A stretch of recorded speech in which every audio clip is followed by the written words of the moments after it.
Well, hello, my name is SherriAnneDuffy-King, and I'm going to be reading my second book to my Title of a Crucified Innocence installment. This is The Prince in the Mirror, Book 2. Alright? We are going to continue on from Chapter 12, Carriages to Cardigan. Now, if you're clicking this video, and you haven't seen the other video, you best go watch it first before you get to here so you know what's going on a little bit. And if you're starting on this book first, yeah, you need to go back and listen to my first book. Okay? That way you'll understand what's going on. Otherwise, you'll be lost. And the adventure is really good and steamy. So without further ado, let's get started. The misty dews in Amthea Forest near Shreve Grove Cemetery were whistling a jaunty tune as all listened and couldn't help but wake up feeling rejuvenated. The air was crisp and the sky held some hope for the sons of Imbala to crescent across the winding path from Eldor to Imbala. Everything seemed to come to life like an opening to a love quartet, although the suns kept their distance, while slightly making a creamy path across the opaque clouds to the night before.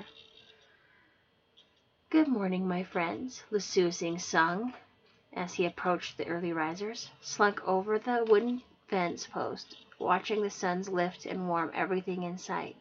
Somehow all seemed almost too quiet, as if the colliding worlds were pretending to not suffer from extended wounds it came across every so often. Evie listened to Lusuasing approaching. She slowly turned to face him, although she refused to leave Aidan as her comfort pillow. "Good morning, Lusuasing. How did you fare last evening?" She remembered they were childhood friends. His mother and his wife's mother worked in the Cornople Palace when she was younger, leaving the Water Dweller children to play happily with Ariana/Evie and Reed/Aidan. It was a long, happy childhood for them. One day when she was younger, she happened to be sneaking through the palace and found a secret area that led out of Cornople into an opening of trees on the island of Noriana. She used to bring her friends there to chase the Noriana creatures with pointy sticks, laughing at how fast they ran. The Norianas enjoyed running from the children. Then, one fateful day, they stopped coming to Noriana, and they started to, the Norianas started to starve from lack of food that King Caleb would provide annually. The small creatures turned cannibalistic, which in turn every friend they encountered would be eaten. "Well, Princess, I'm exhausted from that journey, and I miss Maradeth and Alfred very much." She then stood up and walked the short distance from Aidan to Lusuasing, hugging him tenderly. "I apologize for dragging you out here to help me, and if you want to turn and head home, then I will not stop you nor condemn you for treason. I understand what it means to miss very much." Evie pulled away to look into the fragile Lusuasing's blue eyes, hoping he would do what was best for himself. "Princess, I want my child to grow up in a peaceful world, and if that means being here to assist you, let us move away from the pastures of Amthea near Shreve Grove Cemetery and continue our quest." "All right, then.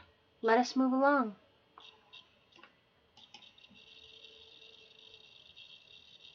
Chapter 13, Amthea. Even though the suns were up, Amthea Wood seemed to be desolately chilled, especially when most of the trees were dead and bare of leaves, that seemed to flutter about the ground as the wind blew them through the dense fog enveloping their ankles, which seemed to move farther up as they went deeper into the wood, headed for Amthea. Amthea, favored by King Caleb, whose sister Guinevere married the prince of the royal treaty, coincides Amthea Omnarchs to live peacefully among the sirens.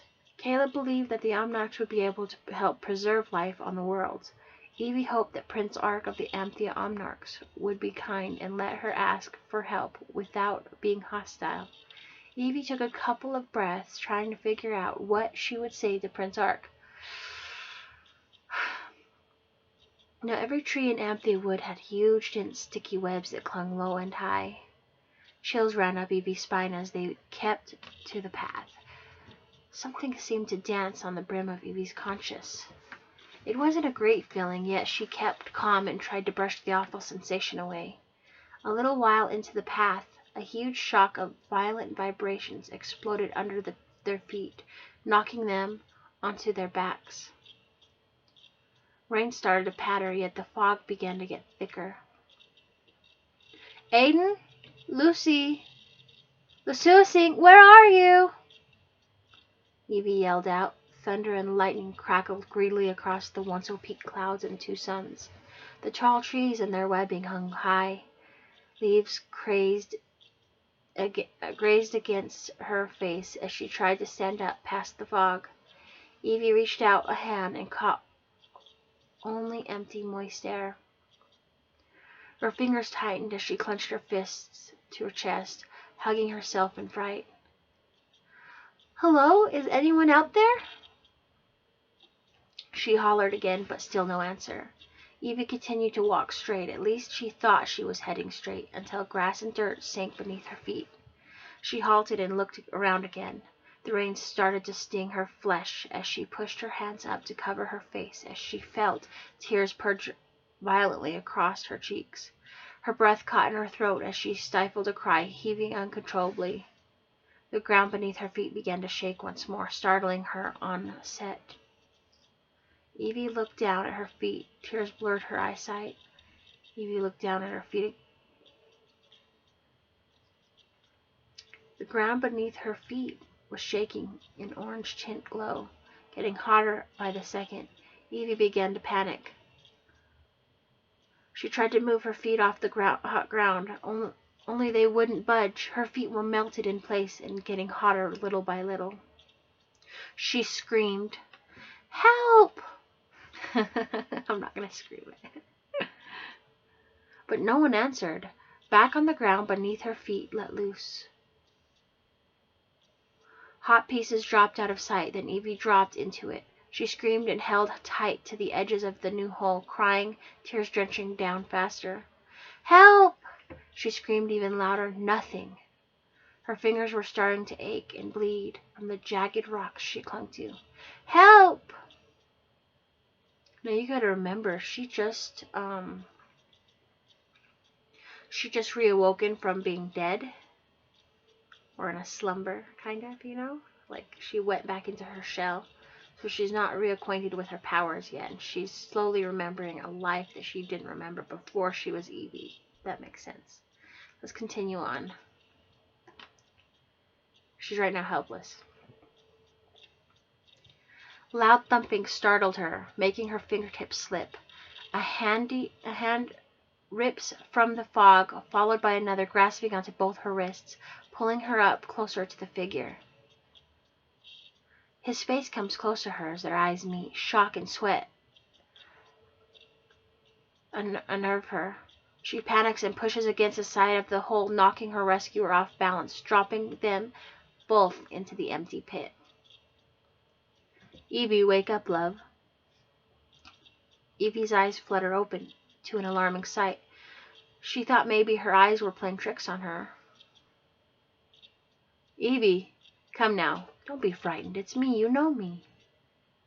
Evie pulled herself up, accepting help from Iolaus, wondering where to begin to ask anything. All she could do was sit quietly and listen with great patience.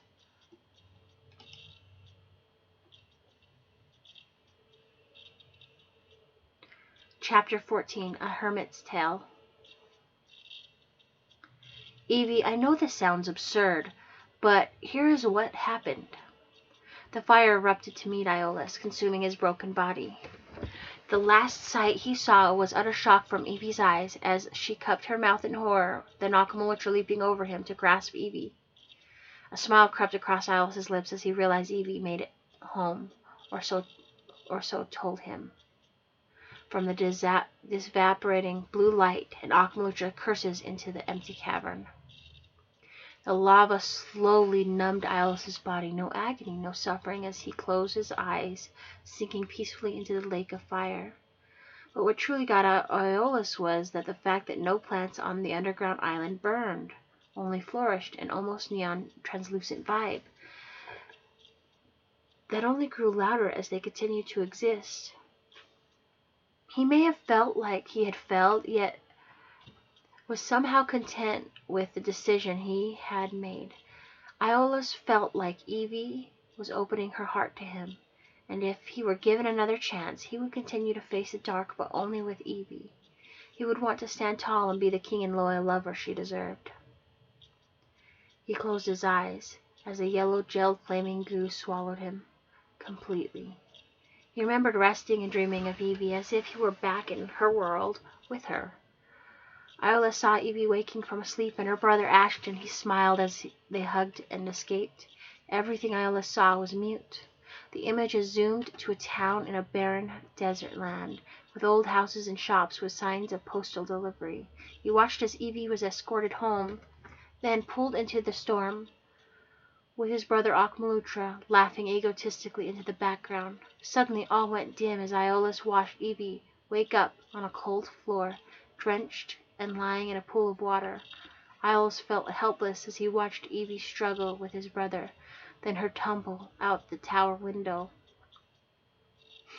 Feeling the pain of the rocks breaking her neck and body, he held his throat and reached for her drowning form, all while feeling his invisible lungs burning.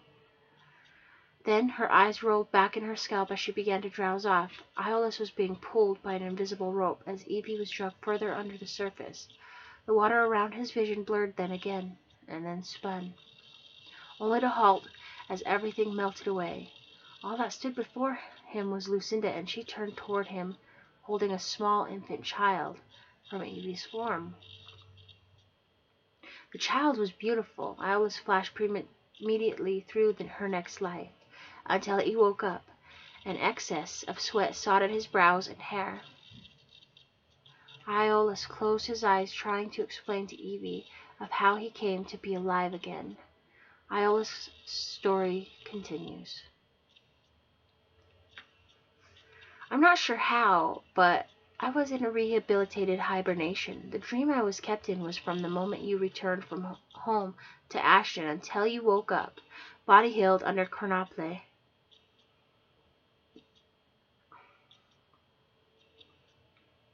Then flashes of light crackled before my eyes, until I was reawoken by a hermit. My legs were floating in the lava lake, while my body was set up on a cot-like mattress. Above my chilled form sat a hooded figure with eyes immersed in flames. They danced from his corneas, excruciatingly exquisite, like a caged dancing slaves. Black bars wrapped around the flames. They have great concentration as they patiently examine my wounds. Under the cloak, a shadow covered all but their eyes, which was unusual. He smiled wryly, while leaning closer to Evie. Out of the corner of my eye, something flickered out of the lava lake. My head spun toward the source. The thing had human form, except the color of the creatures reflected a luminous evening sky, with royal blue background that moved, making the creature look almost invisible. Huge, fantastic stars and comets flickered around the royal blue. They have something sweet yet sinister as they glided through the lava lake. The outer edges reflected lava texture. Its eyes were oddly colored. One was piercing neon blue as the other was neon lime. Still, the colors were also flames and cages, encased in cages. So what he's explaining here, so you know how I wrote this, it's kind of 15 years old. Imagine a bird cage, right? You know, the old-fashioned ones that are like flat on the bottom and then round on the top. Well, each eye inside the cornea here has a bird cage, right? And inside of the bird cages, in each eye, is a flame. They're hermits. Now, as for their body, they look like the night sky, right? And they're next to they're next to godliness, okay? They serve underneath him. But, like, Iolaus, he'll see a shooting star shoot from one hermit, and if there's another hermit over here, it'll shoot through that hermit against their skin is the night sky, okay? Luminous and beautiful, and they have human hair. It'd be weird if they didn't. I didn't describe their human hair, but I described one of them that has human hair. Or not human hair, like hair on their head. So let's continue on. A chill ran up Evie's spine. You saw a hermit come from the hidden river of Drea, lake of eternal life and healing? Evie whispered as her breath took to being smoky. They're in an underground cavern, by the way. It's cold. Yes, Evie, love. The hermit from Drea walked up to the shore and put his robe on. Soon a shadow covered his face, leaving his eyes to shine bright through the darkness. The fire crackled louder as all sank in. Iolaus, go on with your tale, please. Evie was interested now. She crept closer to the warmth of his body heat. Above her head, in the hole they tumbled from, snow still fell, and the fog crept closer. So there's a hole behind them. Okay. Iolaus continues again. He looks up in alarm, crosses his face.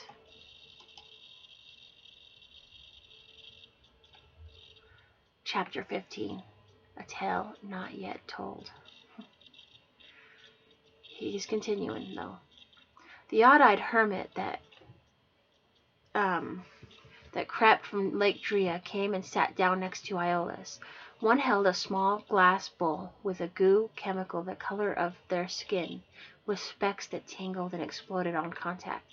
The odd-eyed one held Iolaus down, while the other one, more dominant hermit, rubbed the goo into Iolaus's chest. Yeah, I just did that. I'm imagining it happening too as I'm reading it to you, because I haven't read this in so long I forget what happens, and I'm the one that wrote it. That's what happens when the story writes itself and I'm just the instrument. Continuing on. Sorry. The crackle of his skin burned and the smell of rotting meat sizzled from his chest bone throughout his torso. So horrendous it was that the screams frightened the hermits. Ah! Please stop, dear Aneo. Help me, please. Make it stop. Ah! Imagine him screaming. Okay, I'm not going to scream. That's weird. His skin turned to ice. Then a wave of fur burst through the damned decadence of his now acquired hell. His animal form burst out, and his cry subsided to gnawing howls of despair. The odd-eyed hermit, his hands pressed further into Iolaus's furrowed chest, holding him from breaking all contact with his harsh reality. Iolaus slid his arm around Evie, trying to warm her up. Her head only fell gently on his shoulder, listening to not only his adventure of survival in horrendous escapades, but the solid beats of his heart dancing in his chest.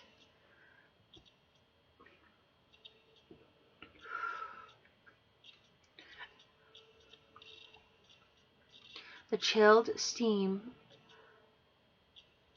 sizzled off of Iolaus's form, dropping painfully onto the ground. His eyes rolled back in pain. The odd-eyed hermit follows the dominant one in prayer of chanting. Huge bats circle around the obscene scene. Up of their wings pushed the rest of Iolaus's body, covered all view of his form, disevaporating. I don't think that's a word, but I made it up. Iolaus's body was suddenly healed with definite effect. Steam sizzled and popped off of his human form. He heaved in and out immense scoops of air. Evie's eyes were wide now with amazement.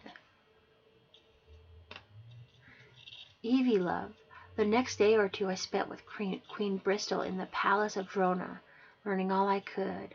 Then out of nowhere she asked me to travel to Amthia Wood. I asked her why, but she told me was that what I needed to find would be there. what I would find would be there, and here you are. Evie stood and crossed over to the other side of the dying fire pit. Her arms folded, contemplating everything. The fire drops under the weight, leaving them in darkness. Steam sizzled out of the cavern for a moment. Evie grasps tighter to Iolaus in unexpected fear. Iolaus grabs for his sword in the darkness. A hissing rattle emerges through the air. A glimmer flecks through the shadows, headed for both of them. Iolaus shoves Evie back. She stumbles into the wall, hitting her head. Evie slides slanted to the open hole on snow. Remember that hole that was behind them? Yeah, anyway, let's continue on. There's snow behind her. Her head started to drip blood. She reached up to wipe the hot liquid out of her eyes, only her hand to the opening. When she went to move her hand to touch her head, it swung back to the opening. She pulled it again to look, and there was a thick moss-colored webbing spread out over the entrance. Her eyes opened wider, and panic shoots up her spine. Iolaus! Iolaus looks back at the entrance, watching snow and fog wrap around moss webbing. Be calm, Evie. The Amgon widows are creeping about. Evie sent a questioning glance at Iolaus, who heard a cracking noise headed for him. He took his sword and sliced the Amgon widow in ribbons. Horrified, Evie begins a struggle with a thick velvety webbing, trying to rescue herself. A purring caught her attention. A thick wood saliva-colored substance dripped from the shadows onto the webbing, making it sizzle. Evie's eyes flew open, wider than normal. She glances up into the shadows, like that, because there's a hole behind her, and there's an Amgon widow above her. And it's a big spider. Two huge fluorescent forest green eyes glow as they creep closer. Iolaus! She screams. That was a nightmare I had that I added into there because I was at my sister's house and I was laying on the bed and I was sleeping and I woke up to a hallucination of a big spider with those color eyes coming at me. So I thought it would be great to add it in. Let's continue on. Chapter 16, Amgon Widows. Iolaus jumped to slice the creature away from Evie. Only another Amgon widow that was in silence threw a web at Iolaus and yanked him back to another more largely moss-colored web. His sword dropped in midair, getting lodged horizontal in the fire pit hole. Evie saw a glitter of it in the darkness, only she couldn't go for it. Mortified, she turned back to face the Amgon widow. Anticipated fear burned with anger at the base and crinkling edges of her form. Her eyes ignited in frustration as the base of her corneas. Liquid fire rippled off as rage from her creamy flesh. Evie used her free hand to grab for the dagger. Only the legs of the Amgon widow knocked it away from her. She pushed her free hand up defensively. A white light burst through her palm, scorching the hairs scattered on the Amgon. He squealed, calling attention to Evie. She turned her palm to the rest of the room, throwing more blinding light, knocking all the spiders out. On the dirt floor, they all squealed for a moment, then turned to glass, curled up like chandeliers. Iolaus, are you all right? Evie called out to the shadows. I wrote Pikachu there, I'm sorry. Sorry. Get back to the story. Evie called out to the shadows. Worry washed over her. Evie, I'm alright. Can you get my sword and help free me? Evie glanced about the sparkling corpses, catching light dance about their forms. Yeah, hold on. I'll do whatever it takes to turn this luck around. Alright, I'll wait for you, love. Evie couldn't find anything to free her. She knew what was at stake, yet this was for a moment coming back up blank. Whew! Thunder rumbled the ground, and lightning flashed down the hole, lighting up the dreariness for a split second. Evie got another idea. She used her foot to drag the glass Amgon window closer to her. Using her palm again, she threw a burst of electricity at it, knocking splinters about. Evie used her other fingers to slow the explosion down in order to grasp onto a shard to slice the moss web. Then she tiptoed across the darkness. Lightning flickered every once in a while, but it wasn't enough to help her failing senses in the shadows. Evie flickered her nails, and then they produced a white luminous glow that helped her see. Up high in the cavernous hole hung Iolaus to the webbing. Evie looked at him. Scared when... I was scared. Are you all right? Ah, yes, yes, love. He called back to her.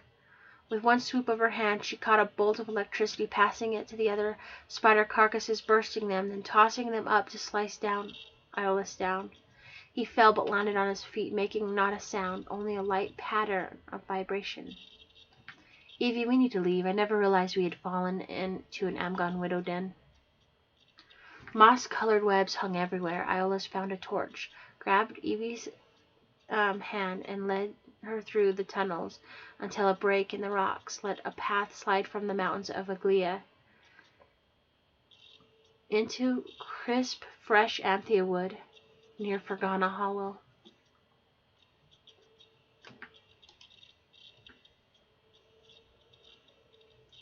Chapter 17. Fergana Hollow. Snow still fluttered silently, almost unnervingly, watched such uncalculated flutters of chaos.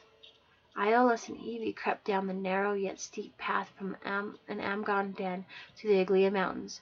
They walked through a huge hallway of twisted trunks wrapped around the path down to Rovgon River. The trunks bent harshly over the path, bending unnaturally to circle the narrow increments. Evie stared about in awe as Iolaus pulled her along, guiding with his burning torch. As they reached the bottom of the forest hall, the opening shadowed an immense beauty of Rovgon River. Each drop of snow seemed to sizzle. The water had a luminous, glassy texture. Evie felt she wanted to touch the river, just to confirm her dreamlike suspicions were correct. She let go of Iolaus's fingers and stalked to the river side of the water's edge, knelt down, and uncontrollably reached out in a trance to touch the water. Iolaus turned and saw Evie crouch over the river. Her eyes were glossy white, with huge circles of ember. Power sparks circled her corneas. "Evie, no!" he screams, because I'm not going to scream. Iolaus lunged at her, but was too late. A liquid hand pulled her into the Rovgon River. That was so unnecessary. I'm sorry. I'm imagining this happening. It's really good.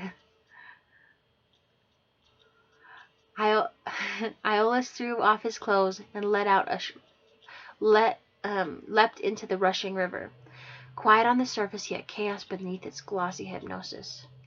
His head pulled up for air, water splashing in his face, making it hard to breathe. "Evie!" He screamed. His screams never made it past the desolate waves. His eyes catch a glimpse of fire on Rovgon River. "Evie!" He swims to her, but doesn't grasp her in time. She's sinking too fast for him to think. He takes one last gulp of air and dives. Excuse me. I apologize. He takes one last gulp of air and dives, moving fast that he catches her floating hand, her skin glowing like a beacon of heaven. Her eyes were still in a trance. Iolaus felt desperate and heartbroken at Evie. She was no longer responding, locked away inside of herself. Iolaus began pulling her, only her body was jerking back violently. Iolaus pulled her. only to receive another sad, sickening jerk. The vibration was so strong. The Iolaus caught her floating dagger. He took it without a second thought. Air was starting to burn his insides. He sat dumbfounded. Dizziness started to creep up his spine. He knew that time was against him. Evie, my Lord in heaven, please help me understand what I must do now to free us. That's his inside thought. Okay, he didn't say that out loud because he's underwater. It's weird if he says that out loud. Under the water. Out of sheer luck, God was listening. Evie's eyes closed and opened up. Another power took control. The hand he held onto tightened around his forearm. Her other glowing hand reached his fingers around the dagger, cutting deep into her flesh. Red blood swirled like sparkling rubies around her, dancing about the blade of the dagger, turning lime blue and neon purple. A sign of Celtic swirls imprinted on the dagger. Now! A voice deep as a chiming ancient bell rang in his mind. Suddenly he understood. As instinct took over, Iolaus pulled Evie one last time. As he did that, fur sprout over his body, claws stretched unnaturally around Evie's dagger. He crawled down her glowing hypnotized body, slicing through the flesh of a flugon. It squealed unpleasantly and let go of Evie. Black blood smothered the darkening depths around Evie's glowing form. One last swoosh of the dagger, Iolaus sliced the creature's head in half, horizontally. Someone's gonna be needing stitches, aren't they? Not a part of the story. Anyway, I'm continuing now. He grabbed Evie and swam to the surface. The water was murky. Iolaus could hear echo of an egotistical laugh coming from the shadow of Rovgon River. A thick, deep voice rang up to Iolaus before he reached the surface. You won't be able to save her. In the end, all will fall, and she is no exception to death.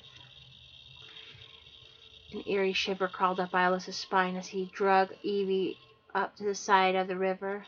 Those same words kept playing in his head over and over again, unchanging.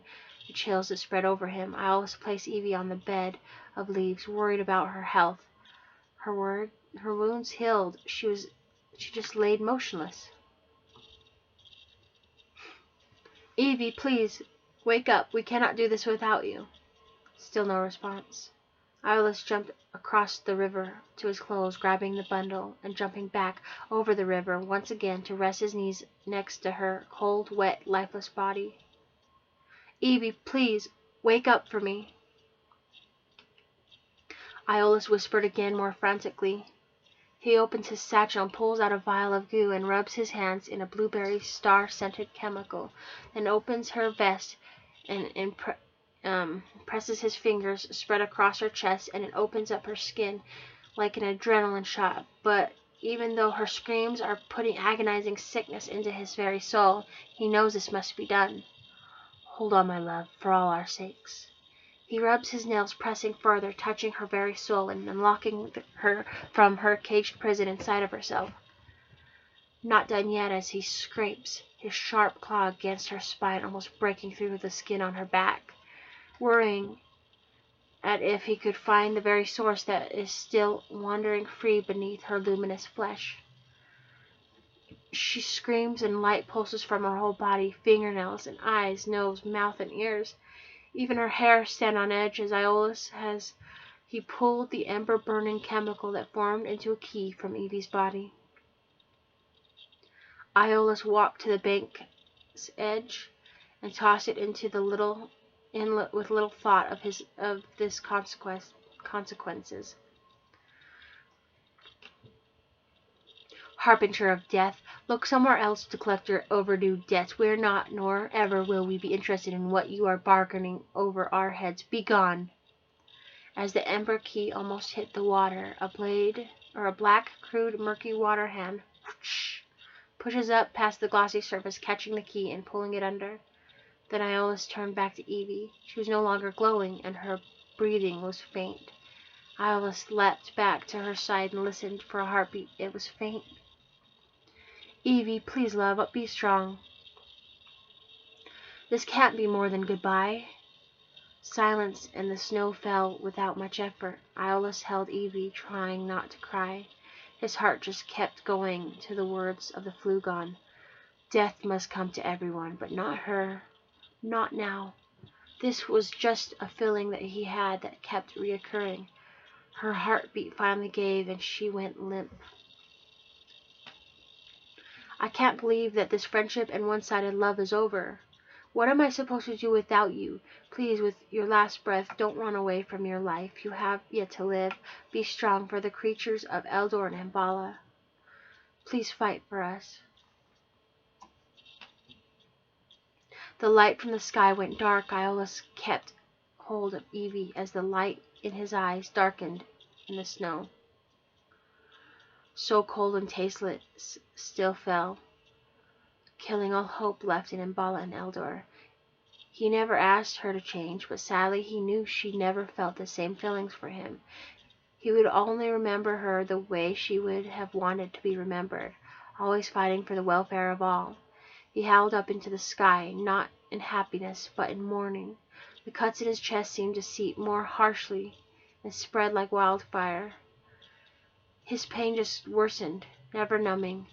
He set her free, only ever feeling misery. The silence of Fergana Hollow only seemed to kill him over and over again.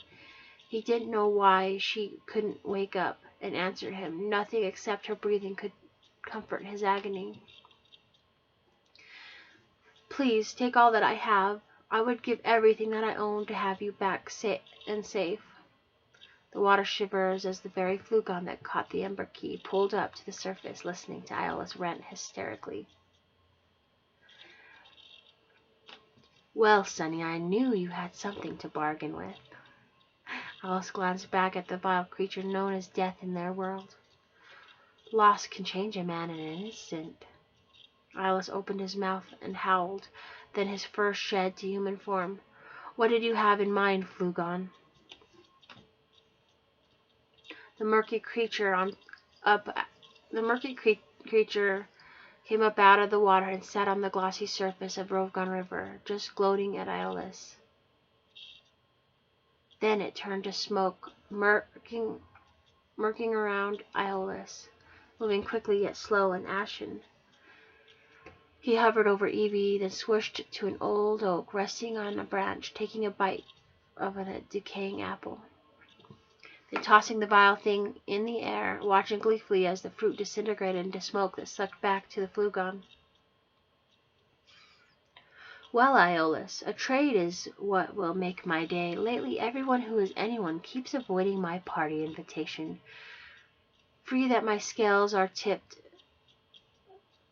too often, so let's get this rendition of a lifetime complete. Iolaus rubbed his dirty cheeks, wiping away his sorrow. Your whisper of relentlessness is clear. I now know what I will do, whatever you want. That I will do whatever you want. The Flugon floated to Iolaus' side, smiling as everything was going his way. Death pulled out his hands, pressing them together and opening them to Iolaus. In his joint palm was that Ember Key from earlier. The Flugon blew smoke on the trinket, and the key shifted to a golden scroll, sparkling as the snow sizzled off of it.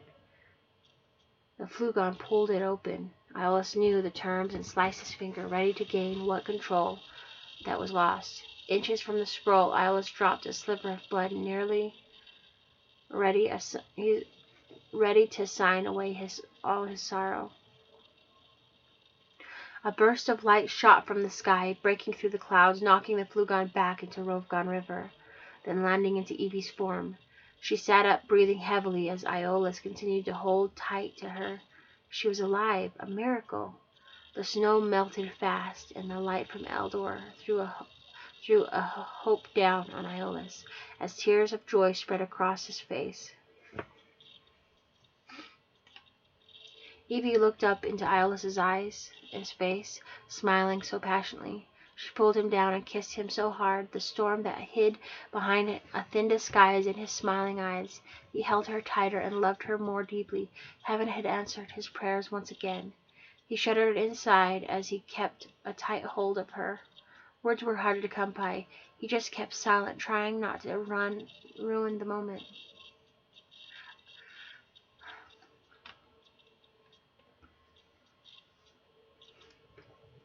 Iolaus, thank heaven, I made it back to you in time. He kept silent. He was very much grateful. The Flugon jumped from the river again, more hostile than before. He rushed to Iolaus and tossed him off of her, throwing him into the very tree. Just moments before, he was relaxing, eating a rotten apple. Evie looked up at the Flugon as the creature picked her up from the ground, holding her above him. Iolaus rushed to save her, but death tossed him back again into the same tree. Then, putting a shield around them, his black demonic eyes were flaming red inside.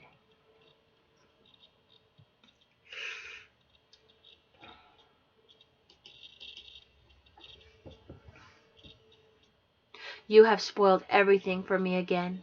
If I can't have him, then you're coming with me again. Evie pulled her fingertips from her sides and wrapped them around his fists that held onto her. She took hold of him and he started to burn. Well, you have no idea of where I have returned from and what I bring to this futile discrepancy. You will crawl back to your hole until eternity has need of your vile thievery. His eyes turned cold. He dropped to ice that crept back to the Rovgon River. His shield dropped and Iolaus rushed to Evie, hugging her more earnestly. Coward, she whispered into Iolaus's ear. They stood. Iolaus felt that his love for Evie he took for granted for too many times. For in a silent promise that he made, he would cherish her and wouldn't take her for granted ever again. Evie was the first to pull from him. We need to be going. Iolaus was hesitant on letting her flesh slip from his grasp.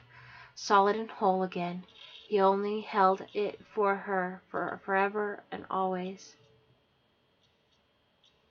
Iolaus held Evie's hand as they walked to Cardigan. He had so many questions that needed to be answered.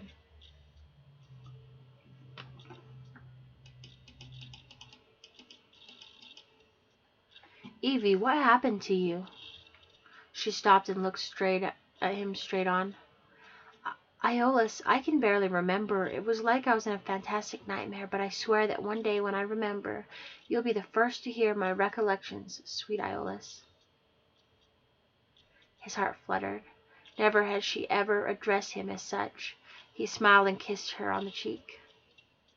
And I promise that I will be there to listen when you are ready. She let go of his hand and put her palms on his cheeks and pulled him in for a much desirable kiss. Thank you for everything.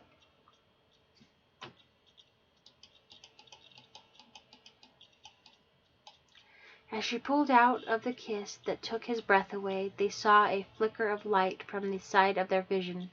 Ahead stood a white castle with robin-egg blue roofs. Two huge moss-colored webs clung to a couple of trees on each side of the dirt road. In front of them stood a huge black webbed gate that shivered in the sunlight of Imbala's twin suns. On each web, clung high in the trees, sat immense Amgon widows that purred in the morning sun. Each were the same color as the castle roofs.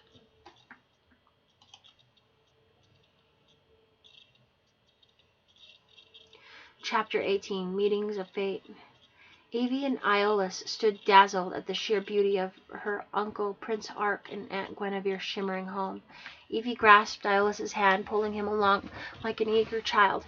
Evie, wait, something is wrong. Something did seem off, but Evie was too pleased that she had made it to where she needed to be. Iolaus grasped a branch, pulling himself away from Evie. She stopped and turned toward him, confusion written all over her features. What is it, Iolaus?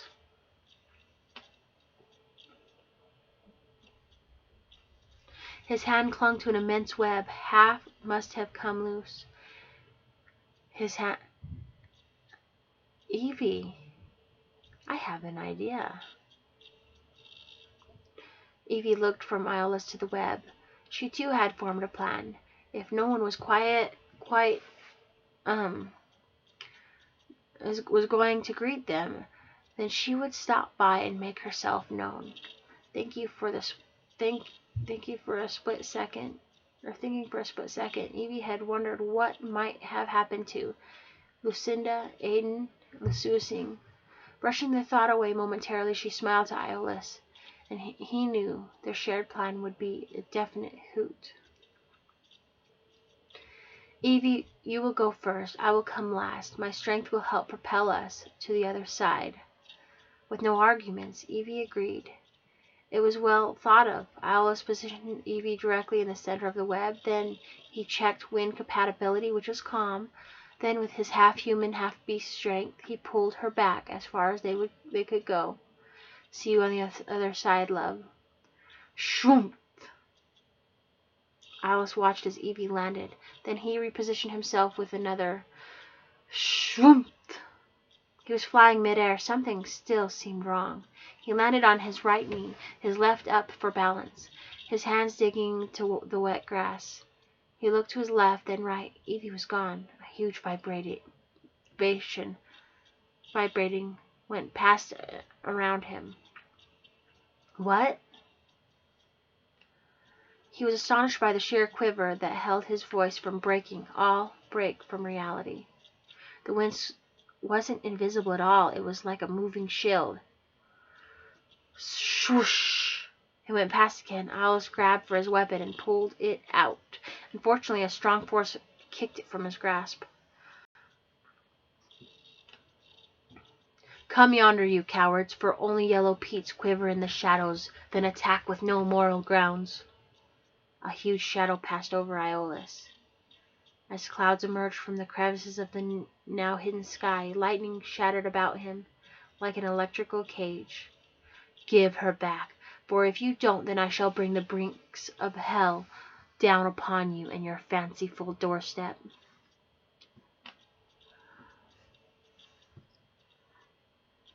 Another booming crackled the air, making Iolaus waver to why he said such foolish things. He was definitely outnumbered and undermanned.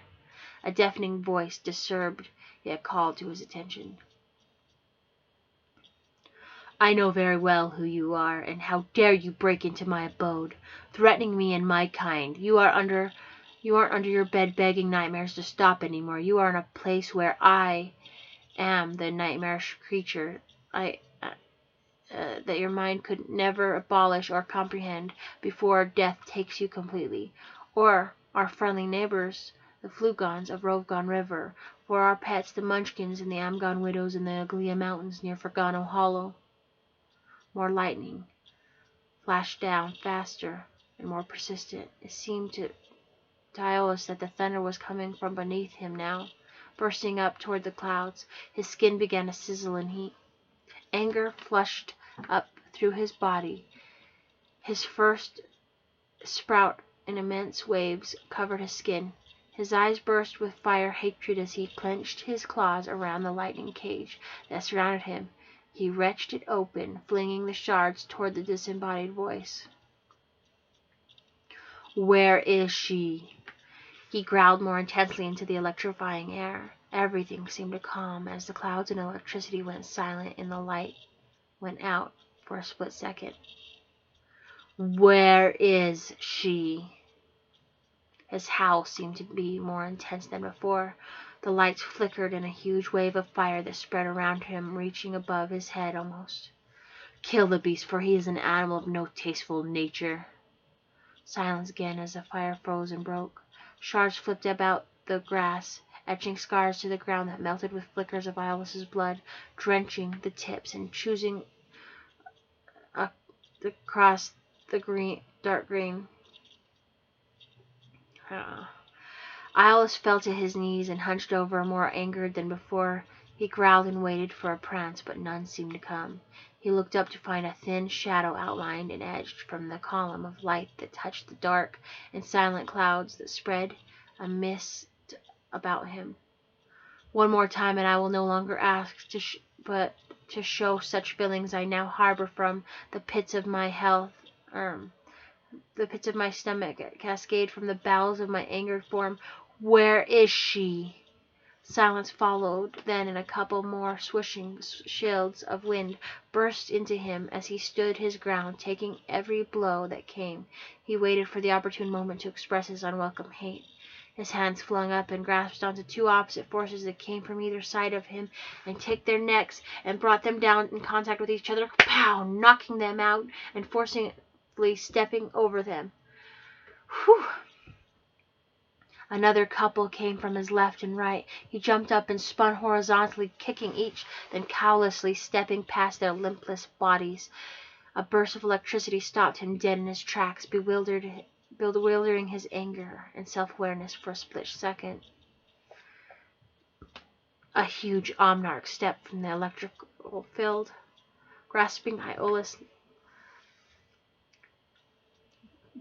he was grasping him by the neck with one hand and pressing a sword to his throat with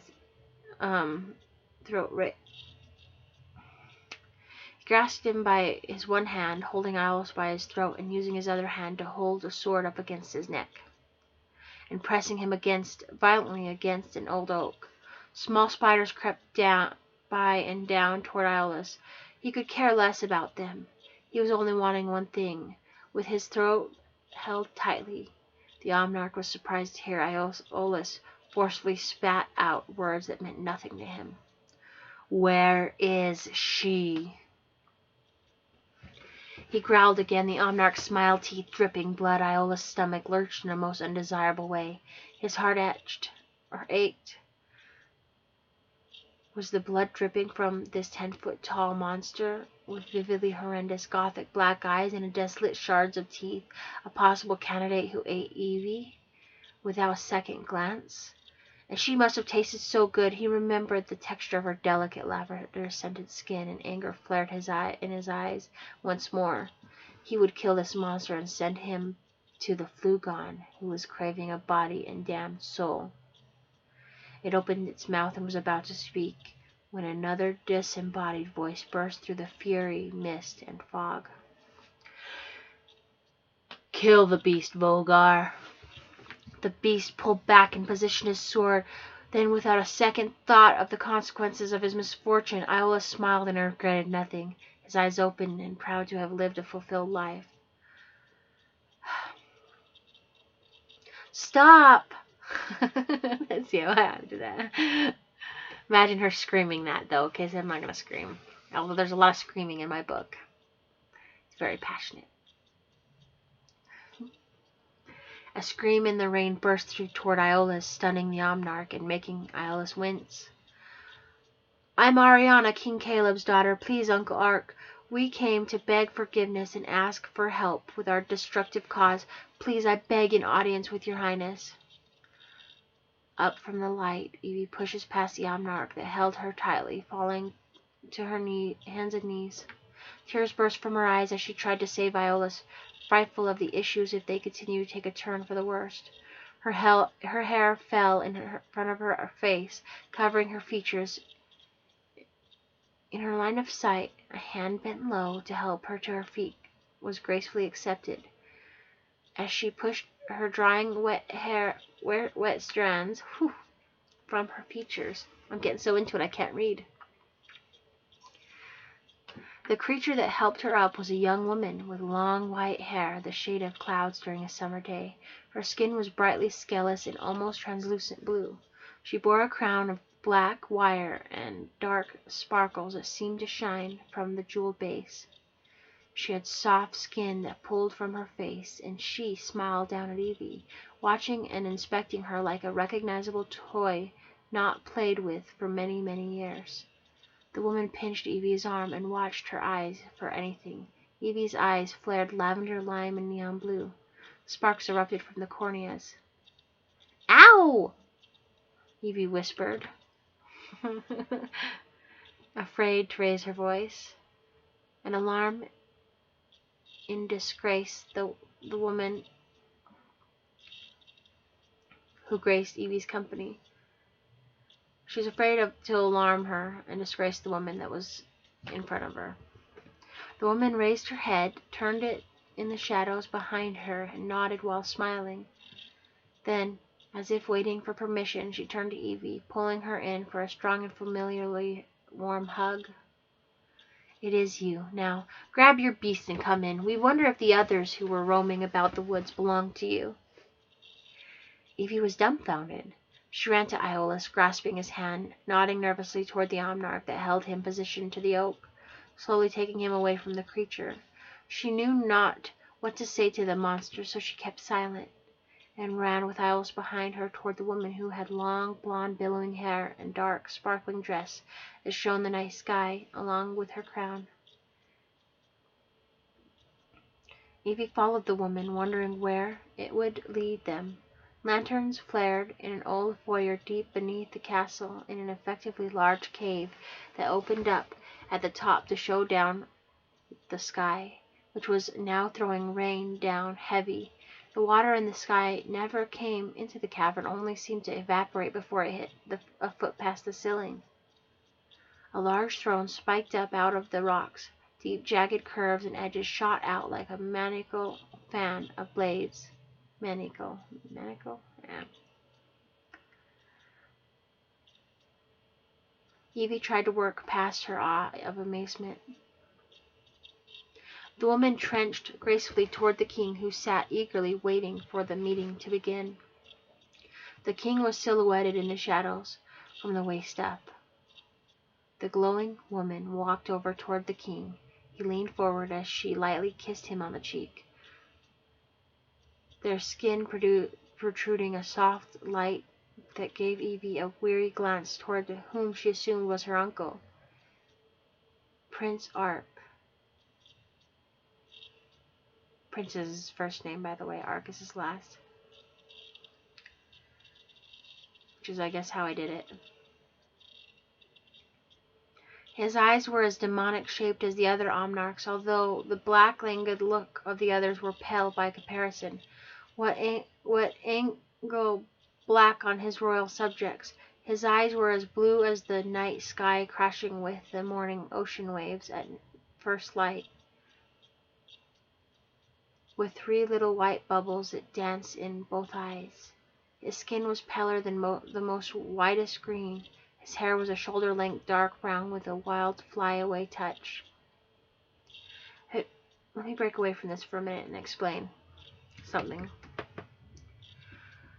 Have you ever seen the sunset where the sun's gone, but you can still see the green, bluish sky on the horizon after it left? That's the color of his eyes. Okay? And let's continue on. He raised his left hand to graze lovingly across the woman's right shoulder. Then he pushed himself up off of his rock throne to kiss her, his right hand caressing her cheek as it was sweet, completely romantic. Then it dawned on Evie that beautiful woman was her father Caleb's sister, her aunt Guinevere. Evie flushed with embarrassment. Could she not have known this whole time? Evie felt utterly paralyzed with idiocy. The king, Prince Ark, let out a gruffled sigh, then pulled himself completely from his wife. He sat down, focusing on Evie and Iolaus. He pursed his lips in amazement as Guinevere walked behind him, raising her fingertips across the throne as the soft glow of her skin followed to light up behind him. Let this council begin. You broke onto my property, disgraced my wishes to be left alone. Did you not think to ring my bell to see if I was home? He said at the edge, a scowling look over Evie and Iolaus, where he watched over Evie's features as she raised her gaze to her uncle. Tell me, Guinevere, is she one of yours? Evie was confused for a second, threw her face up to glance between the king and her aunt. Guinevere smiled coyly toward her, then, at the side of her features,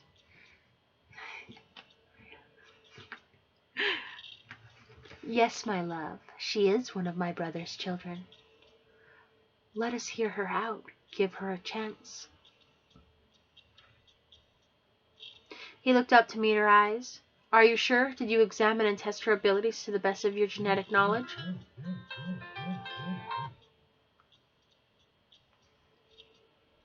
Her smile then averted his eyes to rest on Evie and Iolus again. Very well then, my queen.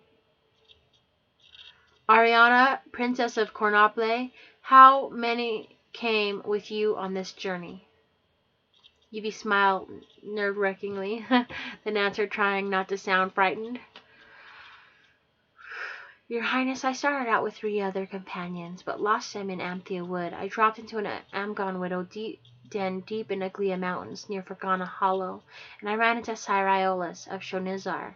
He saved my life from Rovgon River, from the Flugon. We have never been to Cardigan, and I offer my sincerest apologies for breaking into your home uninvited. I wish I could explain, but I know that excuses are inadequate for a princess. That's all I can say is that I am sorry. I came for help with my cause. I need assistance. I wish to reunite to all of Imbala and Eldor with peace. Long since the rightful heir of the empire was set up in motion. The true heir is King Iolus. Akmalutra is a false and tormenting idol, not fit to wear the crown or our shared existence. All he has brought is devastation. He reigns with destruction and terrorizes all life. May it be omnarchs to sirens, or creatures of all species. He has toiled with human existence and brought nothing but chaos. We need to start a rebellion to knock him down a couple of pegs to where he will beg to be killed rather than face the reality I shall bring him. I plan to enslave the sufferers and end the bloodshed with one last fight for our kingdoms. Prince Ark scooted closer to the edge of his throne, more interested than before. It has been a very long time since I was useful in war. Your cause is just. Are these 3 yours? He had his guards bring out Aiden, Lucy, and Lucy. Yes, your Highness.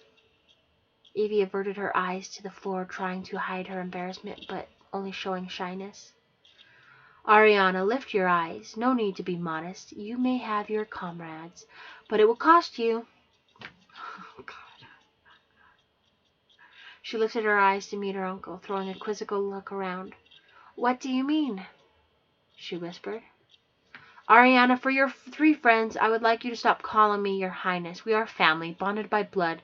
Call me Uncle Ark. Yes, Uncle Ark. He let the 3 go, smiling in a naturally sharded smile. He let the 3 go, smiling in a naturally sharded smile. And that blip would cost a family hug to my queen and myself. Yes, Uncle Ark. Evie smiled even brighter. She crossed the room to hug her uncle and aunt. Before we rebel and throw the cosmos into chaos, I have to collect more reinforcements. Guinevere looked deep into Evie's eyes, smiling with motherly intent.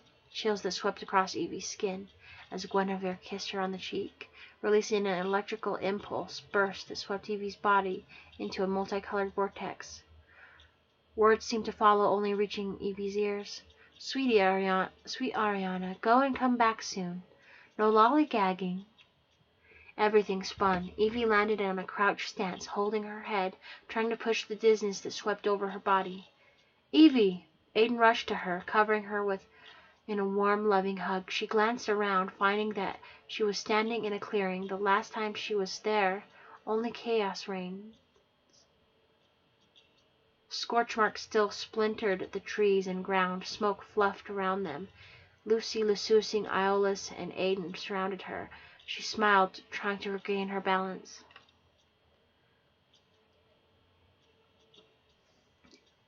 Aunt Guinevere has the ability to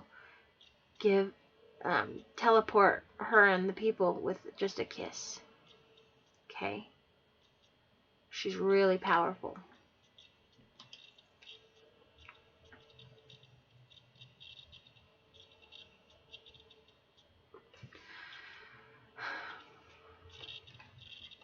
Chapter 19, Silent Agitations. Each looked at one another in grim silence. Where to next? Lucy was waiting for her answer. To Shreve Grove, Isla spat out, not thinking. We can't go there. They will be spooked to find Aiden walking about, not begging for flesh or brains. Aiden gave a devastatingly deathly look toward Iolaus, trying to hold his anger as best as he could, but it was soon no use as his temper for the first time in a long time flared toward that bastard that killed and imprisoned his ghost in the mirror realm. Not caring any more, he dropped Evie and ran growling into the air. Iolaus was no fool. He was ready. Lucy, however, was full of electrical energy. She paused time for a split second, taking a pocket full of dust that she got from Ollivander and his Presbyterian scepter cauldron. The dust spread into a shield, blocking Iolaus and Aiden, and vice versa. Then she touched Lucy on the forehead, grazing his brow, to where he slowly morphed into a bundle of bubbles and water. When he changed, Lucy shoved him under Evie for safety. When reality came back to normal, Iolaus and Aiden knocked off of the shield and onto their butts. Lucy braced himself, for he was uncertain of how he got where he was now. Iolaus and Aiden finally came back to their senses, realizing sheer embarrassment. Shame crossed their faces while they just sat and waited. Evie gasped out, "Thank you, Lucy and Lucy." Lucy turned to Evie, smiling for a split second. "Evie, lead us to whichever benefits you most. We need you, although I'm not so sure of the other two imbeciles. With Uncle Ark and the command of his Amgon widows and Munchkins and army of Omnarchs, we won't be able to defeat Cyrok Malutra unless we have the help of Shreve Grove, Mextagon, Shiktagon, Meddwarf, and the zombies of our world. We're gonna need all the help we can get from the Almighty above." Iolaus and Aiden pulled themselves up, fixing their clothes and righting the embarrassments of their wrongs. We're in if you need us," Iolaus announced. "Off to Shreve Grove, then. Let's go," Aiden finished.